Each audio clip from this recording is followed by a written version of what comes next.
মোদী সরকারের নির্বাচনী খেলায় এবার কি তবে টার্গেট বাংলাদেশ? দিল্লির বিস্ফোরণের তাপ কেন ঢাকায় এসে লাগছে? হামলার দায় কেন চাপানো হচ্ছে বাংলাদেশের ওপর? বাংলাদেশকে ঘিরে নতুন কি গেম প্ল্যান করছে ভারত? দিল্লি বিস্ফোরণের শুরুর দিকে রিপাবলিক টিভি সিএনজি বিস্ফোরণ বলেছিল, কিন্তু এখন এনডিটিভি সেই ন্যারেটিভকে নাটকীয়ভাবে পরিবর্তন করে ফেলেছে।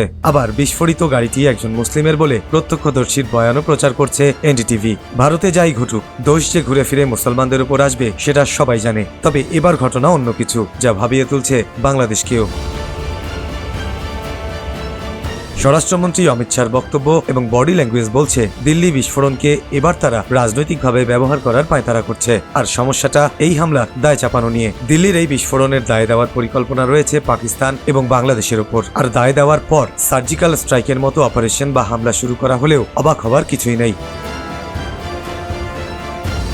এখন প্রশ্ন উঠতে পারে, হঠাৎ কেন বাংলাদেশের নাম আসলো? উত্তরটা হচ্ছে, দিল্লিতে গাড়ি বোমা বিস্ফোরণের শোক চলাকালীন খোদ টাইমস অফ ইন্ডিয়া যে খবর চেপেছে তার রীতিমতো ভয়ঙ্কর। ওই সংবাদে বলা হয়, লস্কর-ই তৈয়বা বাংলাদেশের ভূখণ্ড ব্যবহার করে ভারতে হামলা করার পরিকল্পনা করছিল। এমন তথ্যই নাকি জানাচ্ছে ভারতের গোয়েন্দা সংস্থা, যার অর্থ এই ঘটনা নিয়ে ভারতের কোনো পূর্ব পরিকল্পনা ছিল।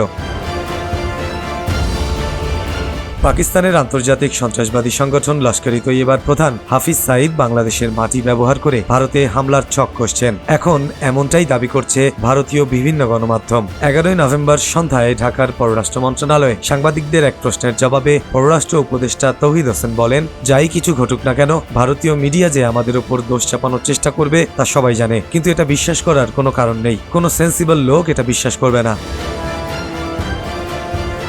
এখন প্রশ্ন হলো, বাংলাদেশের উপর দোষ চাপিয়ে বা হামলা করে ভারতের লাভ কি? ভারত যদি পাকিস্তানের বদলে বাংলাদেশে হামলা করে, তাহলে সামনের নির্বাচনে মোদির জেতার জন্য তা যথেষ্ট হবে। বাংলাদেশের সামরিক বাহিনী ভারতকে পাকিস্তানের মতো দাঁত ভাঙা জবাব দিতে পারবে না, সেটাও জানে ভারত। আর তাই বাংলাদেশে হামলা চালালে সম্মান হারানোর সুযোগও নেই, যেমন সম্মান হারিয়েছিল পাকিস্তানের উপর হামলা করে।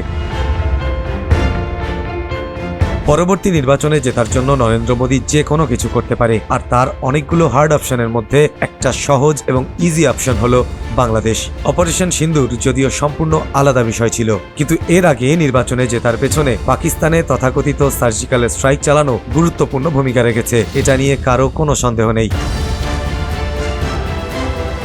সম্প্রতি ভারত যেভাবে বাংলাদেশকে সামরিকভাবে ঘিরতে শুরু করেছে, তাতে এটা স্পষ্ট যে তারা বাংলাদেশকে নিয়ে কোনো না কোনো ছক কষছে। ভারতের গদি মিডিয়ায় সারাক্ষণ বাংলাদেশ নিয়ে গুজব বানানো, বাংলাদেশ বর্ডারে রাফাল যুদ্ধবিমান মোতায়েন, চিকেন নেক সীমান্তে একাধিক নতুন ক্যান্টনমেন্ট তৈরি, ভারতীয় প্রতিরক্ষা মন্ত্রীর বাংলাদেশের প্রধান উপদেষ্টাকে নিয়ে বিরূপ বক্তব্য দেওয়া, এর কোনোটাকেই বিচ্ছিন্ন ঘটনা ভাবার কোনো কারণ নেই। এগুলো একটা আরেকটার সাথে ইন্টার রিলেটেড।